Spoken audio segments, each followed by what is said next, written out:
Joining me in a couple minutes, or actually any second now, will be Marc Roberts. He's my special guest today from Backcountry Brewing, and we will be talking about the local beer industry, what's happening with COVID-19 pandemic, and everything else beer in Vancouver. So if anybody's watching us that is local and is in the beer industry, is not in the beer industry, wants to know more about it, feel free to ask us some questions once Marc is on, and post your comments, and we'll be happy to take those during our session this afternoon. So just waiting for Marc to join us, and he will, here we go, I think.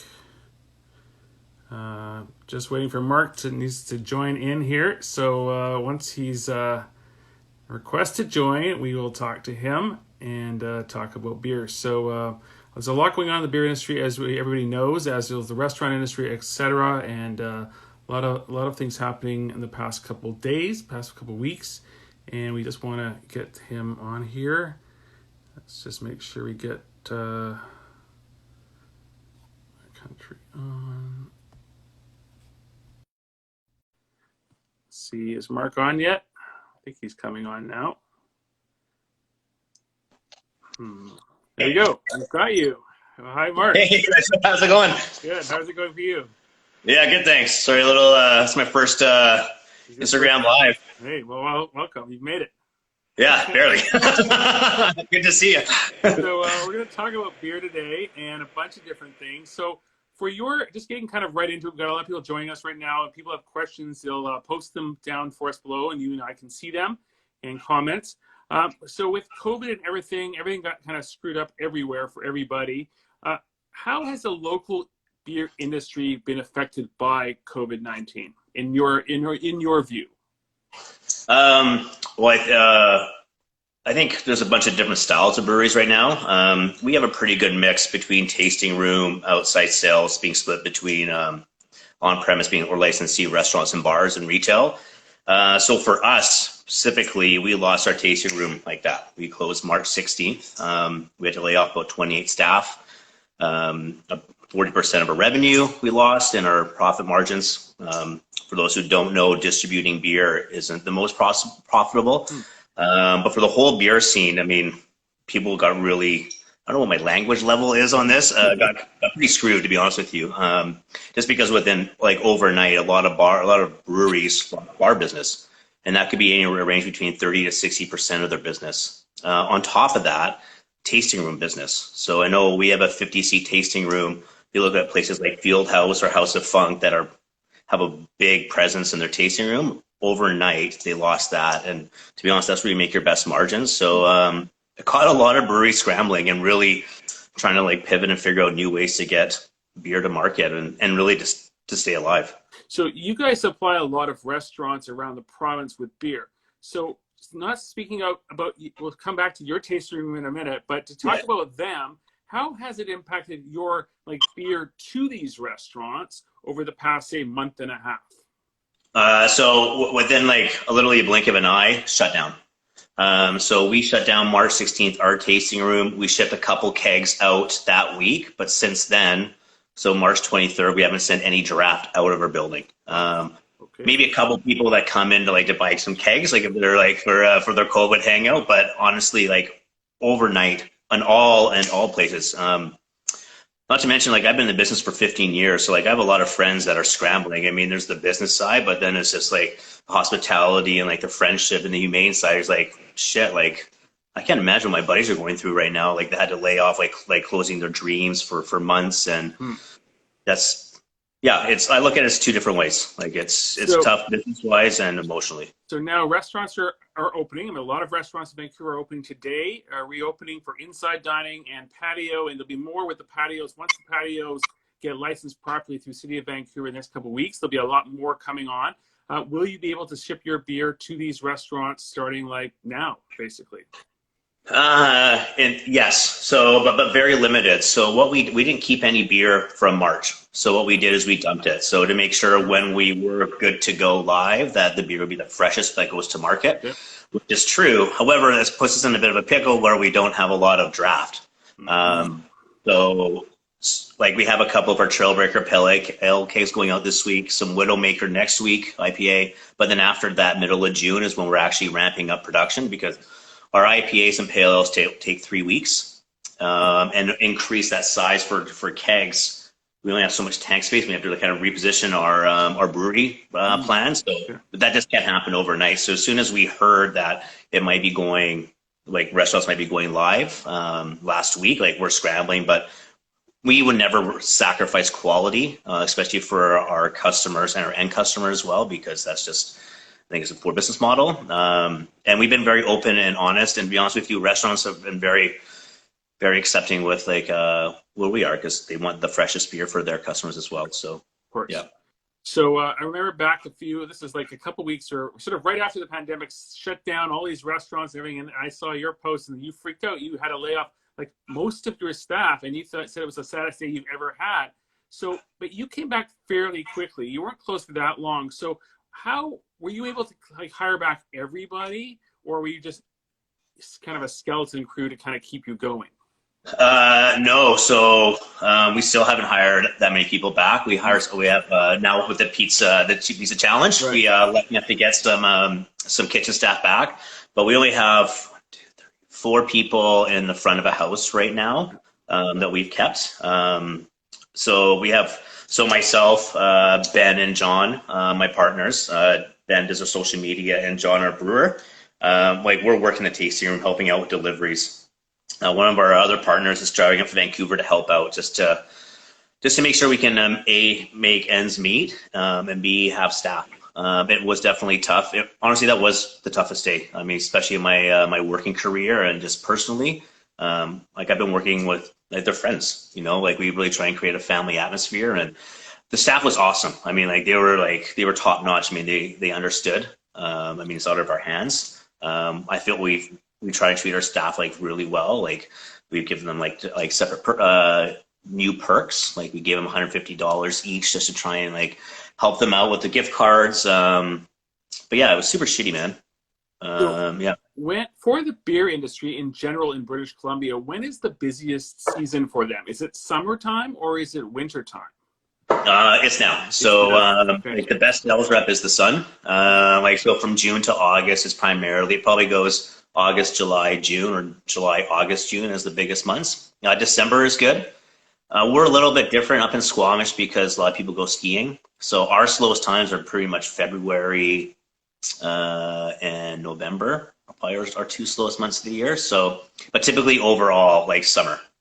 Okay. Like so, May, September. So this summer, everybody's pushing for patios for outside. Of course, with the whole COVID situation, you want to be outside anyway. So do you think that that's going to like put an increased demand on your beer this summer more so than the previous summers?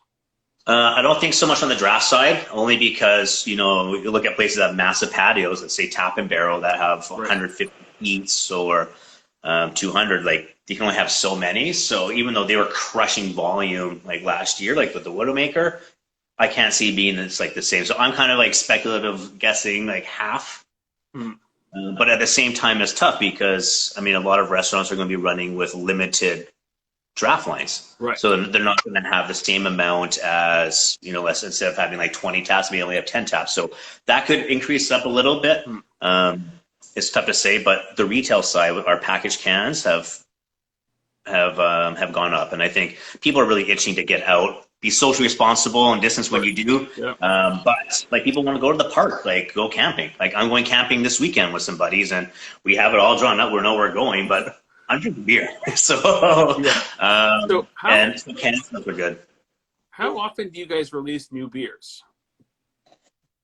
Our plan for outside the brewery is 52 beers this year. We're doing some brewery only releases. So in total for the year, 64, and that doesn't include our 4 core. Okay. So we actually have a list.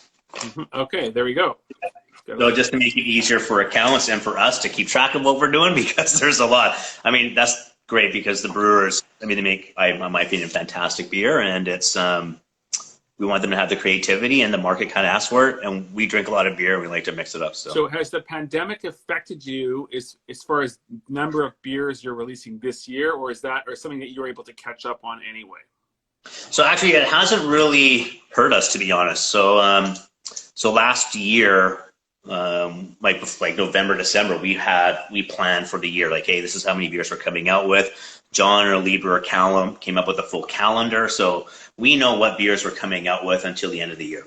We may not know specifically. It will be a sour in July. We may not know specifically what that sour is, but we know there's a sour coming out on that date. So we've been trying to stick to our plan as best as possible. For the restaurant side, like we do have like Alibi, Magnet, Colony, like we have a lot of places that do get our limited releases, but we were able to transfer that volume into cans, just because people are shopping. And we don't do a lot of distribution on kegs for limited releases, so that was a pretty much of an easy flip. We had a lot of volume go out for kegs of our core, and that's been the biggest kind of like challenge to redivert that volume into cans if we can. It's also tough when you can't go into places and sell. So. All right, of course. So there's been a push right now through the health officer to do patios and that kind of thing for restaurants this summer. Do you think the grocery store, I mean, there was a whole thing for a while back about putting liquor in grocery stores, and then there's all these rules around that. Do you think there's going to be more grocery stores carrying more beer in the coming months? Do you think that do you think people are going to push for that? Or do you think they're going to leave that alone and just kind of go more about the restaurants? I don't know. I can only really talk for like personally. I could see that, but for a brewery our size, we wouldn't be able to do it. Like for instance, like we're not listed with the government liquor stores. Right. We're a spec item. We wouldn't be able to manage that inventory demand. So I think breweries that could do it, I think it'd be a really good avenue. It is safer for like the end customer to do like grocery shopping and their liquor shopping at once. I think it's a good avenue, but it has to be done properly. So as far as your brewery goes, where are you selling currently across BC? Because I know there's a question today on my Facebook page from someone who's out in Surrey and he can't seem to find your beer. So you're a Squamish-based brewery, which is a little bit different than being local. So where can people find your, without mentioning all the places, but what areas of the area can people find your beer right now? So when we first launched, we focused on our backyard, which is Sea to Sky. So that's easy enough. We have it on our website, which has an up-to-date list, or pretty up-to-date list right now. Vancouver brewery, we have a couple places in Surrey. Each municipality will have 1 to 4 stores in the outlying areas. I split my time between Vancouver and Squamish, so Vancouver, and I've been a rep for 15 years, and a lot of my relationships have been in Vancouver, so I kind of focus a bit on that. We have pretty solid reach. Like Nelson started ordering. We have a couple places in Prince George, but our focus is Vancouver. Also, last year, which doesn't help out with your follower in Surrey, was we were running out of beer last year, so we had the tough call to kind of cut a bunch of accounts just to make sure our tasting room had beer, because we're running out, which is not a good thing for a brewery. If you come to the brewery, you want to drink beer, and also the accounts that have supported us in the beginning. So we just want to make sure that we could keep up with them. We've got 2 new tanks since then, so we have now focusing like more so on the Lower Mainland. Right. So I think this summer, obviously the weather is sort of a factor, and it's been very up and down here right now. But I think now people really want to get outside. So they've been home for 2 months plus. They want to get out in a safe way. And they like to drink beer, they like to drink wine, they like to support our local industries. So I think that you're going to be fairly busy this summer. I think that's sort of my guess, that that's sort of where it's going. So it's good to see that you're starting off fresh, and that people know that it takes 3 weeks or so to make a beer. So what beers, let's talk pizza, because you've got a great pizza program going on in your restaurant at the brewery. What's the top sellers of pizza outside of the Pizza Challenge one, which is on right now? But what's the top sellers of pizza, and what are the favorite beers that pair with your pizzas? Whew, tough question, because oh, you're good. Our top sellers are actually the pieces we've had since the beginning. So like right now, Chef Artie, who you've met, is crushing it. He has some really, we try and give him as much creative freedom as possible. And then remember Chef Mike, who was our first chef. So like our margarita, our forager, which is mushroom, kale, and truffle oil, and then our prosciutto and fig. So it goes prosciutto and fig, and our forager are neck and neck, and then our margarita. Beer and pizza go hand in hand. It's like they pretty much share a lot of the same ingredients, or definitely like the bread component. So I'm a Pilsner guy. So for if I'm drinking, I guess if I'm eating, not drinking, if I'm eating a margarita pizza, I'll go for the Pilsner or whatever lagers that we have it. The Forager, I kind of like the Trailbreaker with that. Um, and then with the prosciutto and fig, it's a little bit sweet, the Widowmaker. Maybe in the dead of night, just because the bitterness kind of cuts through the saltiness of the meat. But and then when it comes to limited releases, I mean, every time you go up, there's a new beer, so it's kind of tough. But right now, I would say we just came out with the guava sour. I think that would go pretty well with the prosciutto and fig, just to match the sweetness up a little bit. But So I've seen a lot of companies lately, especially in the Vancouver area, taking spent grain from breweries and putting it into cookies and breads and all that kind of stuff. Is that something you guys are involved in or looking at doing down the road? we do use beer fused food. So like for instance, like our pizza has spent grain in it, and then we have a hot sauce. We have Pilsner in it. Our specialty pizzas or our monthly features, we will use beer in it or something from the beer brewing process. But for our core ones, no, not right now. Yeah. So do you think, regarding the pandemic again, back to it, for breweries sort of in this area, any challenges that you foresee coming up in the next few months, even as people are getting ready to kind of reopen, and we hope that we don't have a second wave, that kind of thing, but anything that you expect that may be an issue arising? Okay, so let's take out the fact that if there is a second wave, because then we're in big trouble. Right. It's just like policies. I think it's really making the customer feel safe and secure, and for staff to feel safe and secure working within the whatever establishment that they're in. A lot of perception. Like if you're coming in and you don't feel safe, you're not going to go back. And right now, it's really important to portray like your safety policies and procedures. At the same time, get in people's habits. Like so, hey, you know what? Backcountry was super safe, or whatever brewery or restaurant, so I will go back because I really think it's like a safety and knowing safety and comfort and knowing what the establishment is doing for you. Right. Yeah. With all the breweries in British Columbia, and I don't actually have an exact count of how many there are right now, it was quite a growing industry for a while, but pandemics, everything, these kinds of things can crush businesses. We're seeing like a lot of restaurants won't make it through this pandemic at all. There's a ton of new ones about to open. But do you think the numbers of breweries are going to shrink across BC? Is that a good thing or a bad thing? And do you know of any that are there some in the pipeline that are about to open? Are you aware about that as well? There's a new one actually just opened up out in Meadows, I believe. I'm not too familiar with them. But there's Camp Brewing, I think, just opened up in Abbotsford or Langley. There's about 180 breweries. Just kind of keep track of. Okay. But do you think it's going to shrink at all, or do you think people will keep it as is? I hope not, but I have a feeling that people will.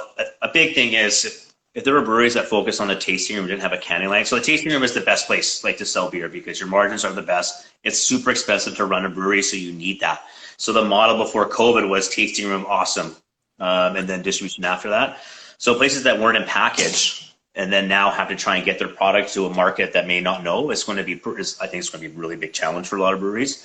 And this isn't going away anytime soon. So I think we'll probably see a few more closures. I really hope not. I love competition. I know I play sports my whole life, and I always looked at it as like you're playing sports with your friends. Like I have friends at other breweries that I call them if I have a beer, like if I don't have a stout, I'll call another brewery to say, hey, here's a stout. So we're very good neighbors, and we look out for each other. At the same time, we still have a job to do and sell beer, but I really hope nobody closes. And I think more breweries, the better. I mean, there's so many little areas that need breweries, and people want to try and explore new things. So, yeah. Is there a difference between, I know in Squamish, I think in your area, it's about 3 breweries right now, something like that. Yeah. Some areas, people open up and like, let's say there's Langley, at one point it was 1 brewery. As opposed to being 1 brewery in an area versus having 3 in yours, or Port Moody's at like 5 in one area, is there an advantage of a bunch being in the same area versus just 1? I think so, 100%. Just for like the production side, like we borrowed yeast from House Sound or A-Frame or Can Topper, so there's that working together. At the same time, Like if you go to the like Moody Row or Brewers Row, I'm out there. I get to see 5 amazing breweries at once, and I think it's a bigger draw, more of a reason for people to go. Like if you go to Squamish, 3 cideries, 3 breweries, a distillery. Like, hey, make a day trip of it. Grab a DD, pull straws, whatever it is. But you can make a day of it instead of just going up. I mean, please come see us, but also check out Yeah, everybody yeah. else. So, but when you But no, first, we're there. when you guys first went to Squamish, so what, when you were planning this whole idea, was there a reason for Squamish, or you decided Vancouver's too busy, let's not go there, let's go Squamish, but let's service Whistler and Vancouver at the same time by doing that? So it's a great question. So we were looking at Vancouver quite hard. So John, so he's our head brewer. We met at Steamworks, one of the owners as well. We're in Vancouver. We looked at Squamish, and to be honest with you, we didn't really at that time back in 2016. Squamish wasn't top of the radar, and we looked at Vancouver. We kind of missed out on a couple places. We were close, and then we just kind of dove into the numbers. You know, we're like, wow, look how many people drive up and down the highway, go to Whistler. The demographic in Squamish is amazing. It's like they're outdoorsy. They care about the environment. It's just super cool, laid back people that want to have fun. And then we dove more and more into it. Then we signed the lease. People are actually putting like posters on our door. Can't wait for you to open. For adults. So like we knew we made the right decision. It was the toughest things to do was come up for a name for the brewery and find a location. We were looking in South Vancouver, we were looking by Commercial Drive, North Van, everywhere, pretty much everywhere in the Lower Mainland, and then Squamish just made the most sense. Also, John lives in Squamish, so it's nice to have the brewer like quickly go to the brewery within 5 minutes But in it's case interesting, your area in Squamish now has kind of exploded since you guys came. Since you guys came, there's got Tall Tree Bakery next door. There's a whole bunch of stuff all around that whole area, which didn't exist before. So I think it's been great for Squamish, for sure. Probably a little bit of a drive for you guys having to get to work, but that's different. But anyways, it's a beautiful spot. So any plans, like I guess you said you just added a couple tanks. Anything for people to look forward to in the coming year? So right now we're working with the city, hopefully trying to get a patio or some sort of patio or extension, just to try and we're trying to do that before COVID happened. So hopefully there's that. We have been looking for a second space. We started looking actually last year. In Vancouver would be a restaurant or a brew pub or like kind of our setup, but smaller. We don't want to be massive. When we actually were looking at it, we decided that we should probably pay off our debt and not grow too quickly. We don't want to extend ourselves too thin and just focus and kind of iron out some of the details that really need ironing out within the breed, like procedures and cost wise. And then our plan was kind of hopefully look at something in 2022, 2021. Yeah. Yeah, and I think that probably makes sense. I mean, based on what has happened this year, I think 2020 seems to be like a write-off year for everybody. But hopefully by 21, everyone's back and growing, right? And growing again. So that's the thing. It's been tricky. I know the restaurant thing is a crazy situation across Canada, but more so Vancouver, because there's always openings and closings. It's a constant. Now, what's happened now is there's a ton of closings, but there are still a lot of openings. So like if I got 40 on my list of restaurants about to open in Vancouver, that's a lot, but that's not really a lot because it's about the same as it always is. It's always like this. And there's just more closures. So I think eventually it's going to even out. But, you know, the statistics are a little high on the number of closures by this end of the summer. But I think it's eventually it will even out. And hopefully 2021 forward, where your guys are growing again. Yeah. And also for us, with John did a really good job of mapping out our production area. So with the last 2 tanks that we got in, our actual brewing space is maxed out. So in order for us to add more tanks, we'll have to tear down a wall, redo concrete.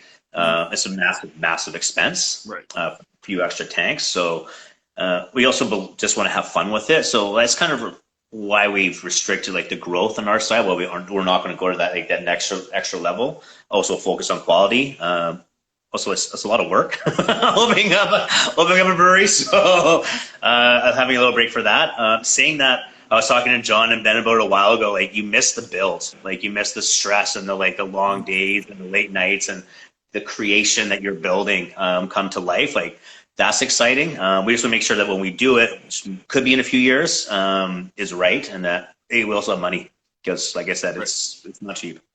So last question for you. Does the type of water affect anything to do with beer? Like your water supply in Squamish versus Vancouver versus Whistler versus East Kootenays, does that make any difference in your production of your beer? Yes, water is super important. I mean, everybody's going to have a filtration system, but I really like Squamish has amazing water. It's also really clean. Like it's not hard water, so we're not taking that many impurities out of the water to go into the beer. I know, what is this? It's Bass Brewing in England on the Trent River. They actually use the water because it actually helps with the beer flavor. Don't quote me on that. I might be wrong. Okay. But no, like clean, like the water is super, super key. Okay. Well, just great water.